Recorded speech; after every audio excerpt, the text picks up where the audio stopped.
Good morning, students. Continuation of chapter 5 Commerce. Now, in the previous class, we learned about the type of partnership. Okay. Now, today we'll see the types of partners. Before that, you should know the difference between the partnership and the partners. Now, A, B, C is running the business of Sunrise Limited. Okay, Sunrise firm. In that case, A is individually called as a partner, B is individually called as a partner, and C is individually called as a partner. The agreement or the contract which they enter to form this Sunrise firm, to run this Sunrise firm, is called as the partnership. Okay. Now, today we'll see what are the types of partners. Page number 38 in your textbook. The various types of partners are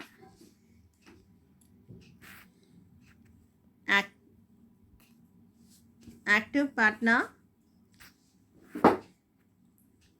sleeping partner, nominal partner, secret partner, partners in profit only, partner by estoppel, partner by holding out, minor partner.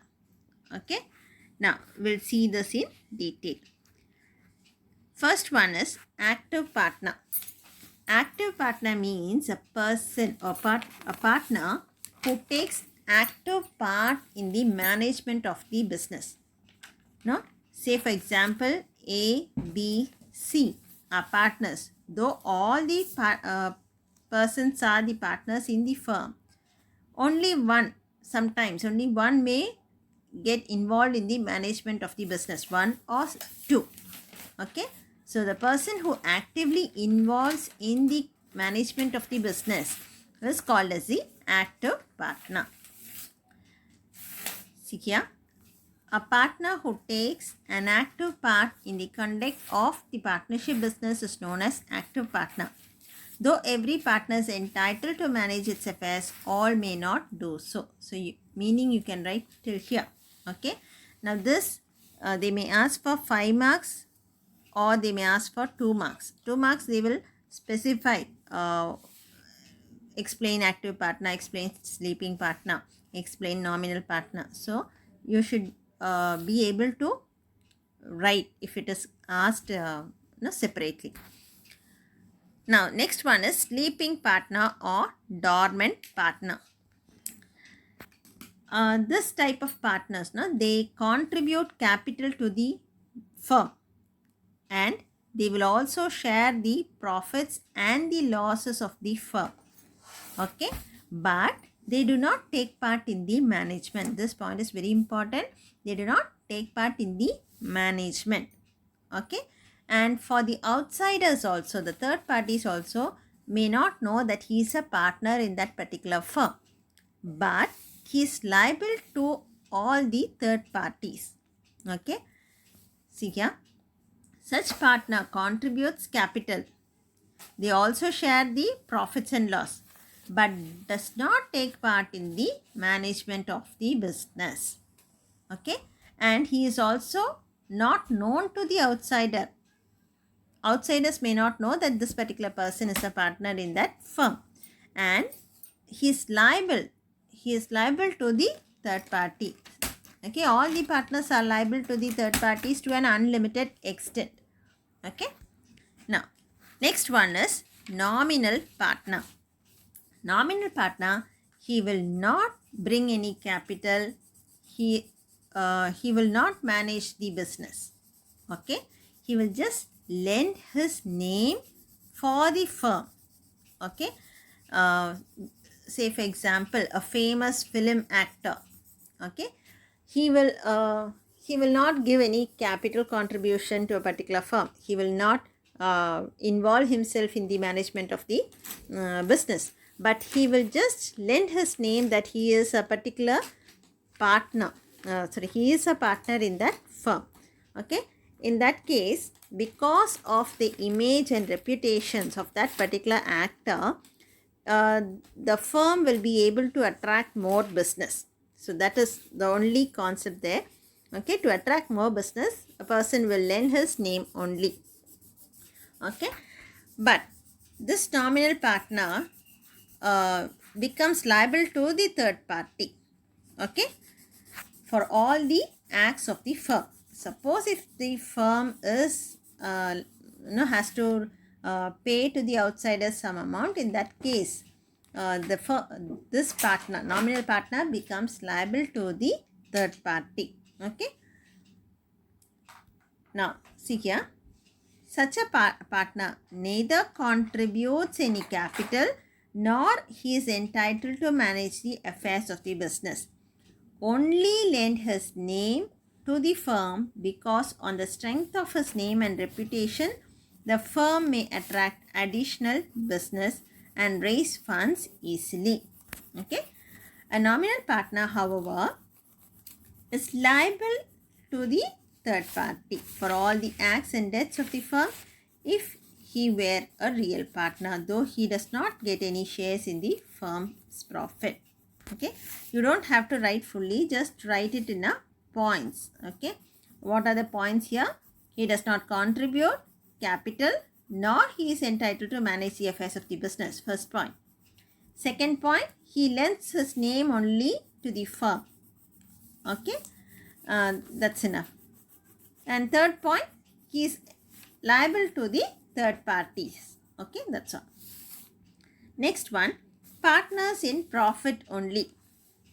Now, at the time of joining as a partner itself, they will enter into an agreement that he is entitled only in case if the firm incurs a profit.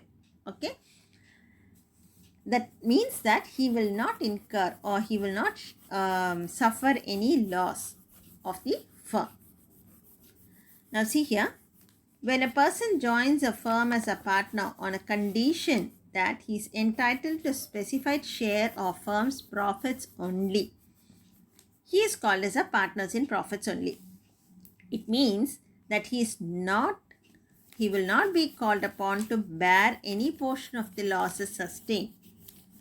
However, he is liable to the third party. See, always remember, in all the partners, they are liable to the third parties to an unlimited extent. Okay. Such partners usually do not take part in the management of the business. So, what are the points here we saw? They share only the profits. They do not share the loss sustained by the business. Liable to the third parties. Do not take part in the management of the business. Next one, partner by estoppel. In case person represents himself or herself by word or action or has allowed him to be represented as a partner of the firm, even though he is not a partner, he is called as partner by estoppel. Meaning, A, B, C, they run these three partners, they run a firm, Sunrise firm. Okay. Now, D represents himself to E. Okay, D is telling to E that he is a partner in this firm. On that basis, E lends some amount to Sunrise Company or enters into any contract or agreement with Sunrise Company. Later, if E comes to know that D is not a partner of this Sunrise Company, in that case, D is liable to E. Even though he is not a partner, he is liable to E for the loss incurred by E. Okay. Now read this. In case a person represents himself or herself by word or action or has allowed him to be represented as a partner of the firm, even though he is not a partner, he is called partner by estoppel. Okay, even though he is not a partner, he is called as a partner by estoppel. Next. Such a partner cannot deny his liability. He becomes liable. Even though he is not a partner, he becomes liable to the third party. If the outside party lends money to the firm, supposing him to be the partner. Okay. Now, next one is partner by holding out. When a person is declared as a partner and he does not deny this even after being aware of it, he becomes liable to the third party who lends money or credit to the firm on the basis of such a declaration. The same example I will tell you. A, B, C are partners who runs the business Sunrise firm. Okay. Now, suppose if partner C tells to E, the creditor, okay, that say for example a famous actor or a famous personality D is there. C and D are friends. Okay. Now D is a popular personality. C tells to E that D is a partner in the Sunrise firm. D is also a partner in the Sunrise firm. Now, on that basis, if this creditor E is giving some money, 10 lakhs to Sunrise firm, okay, later on, if he comes to know that D is not the partner in this firm, then D becomes liable to E even though he is not a partner in that particular firm. Okay, that is known as partner by holding out. He is not denying. C and D is there, but he is not denying. When C tells to E that he is a partner, but he is not denying that I am not a partner. Okay, so he becomes liable to the outsider. Hope it is clear. Now, when a person is declared as a partner, okay, and he does not deny, he does not oppose this, even after becoming aware of it, he becomes liable to the third party, one who lends money or credit to the firm on the basis of such declaration. Okay. Now, secret partner. Secret partner is his name is not known to the outside public or the general public. General public may not know that that particular person is a partner in the firm. That is known as secret partner. Now, other than that feature, all the other aspect, he is a partner in the firm. Okay, he is liable to the other outsiders. He has to. He has the means he can share the profits of the firm, and he has to bear the losses of the firm. Everything, all the conditions are there, but only thing, his name is not known to the general public. That is known as secret partner. Next one is minor partner. Under the Indian Majority Act, person who has not completed 18 years of age is called as a minor. Okay, so a person who is below 18 years, we call him as a minor. Okay, in a partnership, a minor cannot enter into a contract. Okay, so only if a person can enter into a contract or agreement, only then they can enter into a partnership agreement. Whereas a minor cannot enter into a contract, and by law they cannot enter into a partnership agreement. Okay, but till he completes 21 years, if a guardian is appointed to the minor, okay, he may continue as a partner in the firm. Okay, same, he can be admitted to the benefits of partnership. This is important, for the benefits of partnership. Say for example,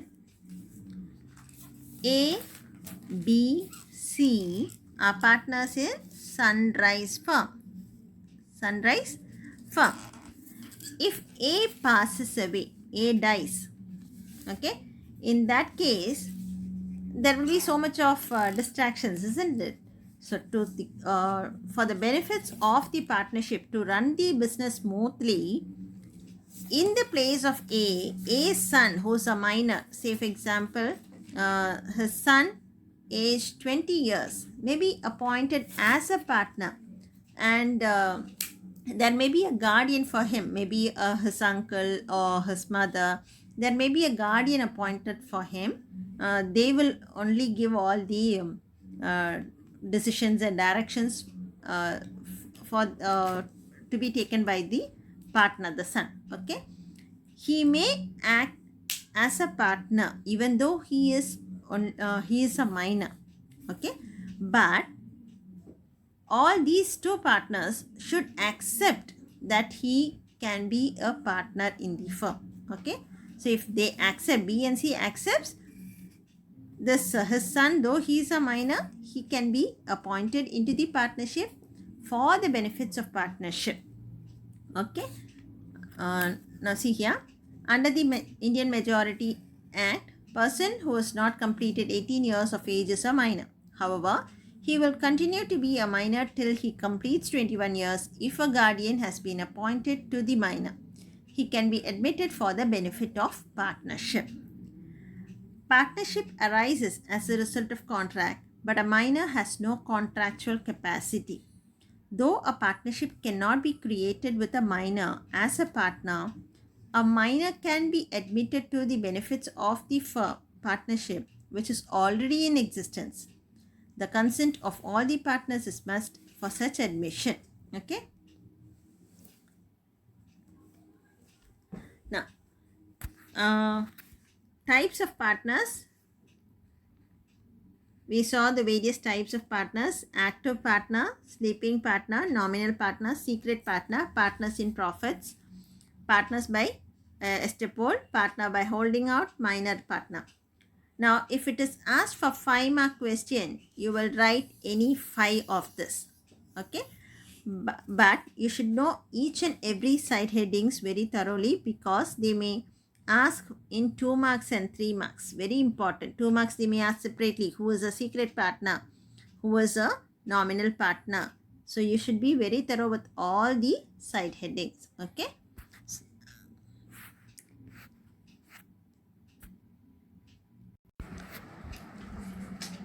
Next topic, procedure for registration.